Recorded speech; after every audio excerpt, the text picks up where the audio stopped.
To add a page to your course, you can select the page resource from the content picker.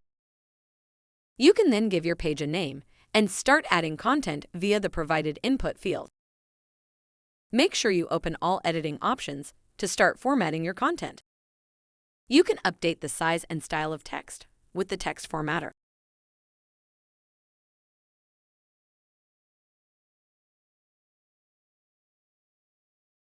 Additionally, you can make text bold or italic.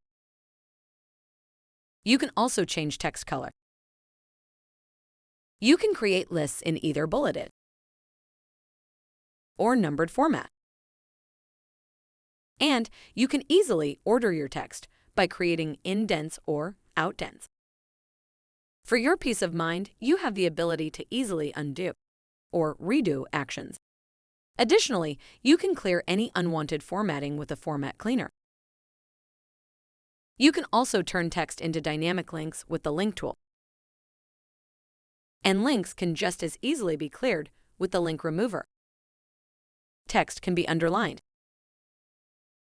or struck through. And you can even create subscripts or superscripts. You can then update text alignment to either left, center, or right align. You also have the option of adding custom tables, equations, special characters, or even emojis. Finally, you can add images or other media to your page.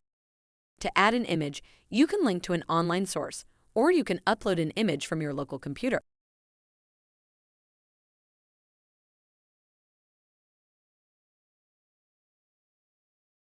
You can then give your image an optional description or indicate that the image is only decorative.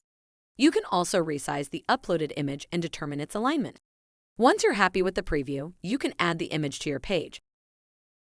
Similarly, you can upload other forms of media like video or audio files to your page. In order to optimize storage space on your LMS, we do, however, suggest that you rather embed videos into your pages using the HTML editor. You can view the video below to learn more about how to do this. You can then also add restrictions to control the conditions under which learners will be able to access your page. And finally, you can add tags to allow learners to search and connect related content. When you then click on Save and Display, your page will be available in your course.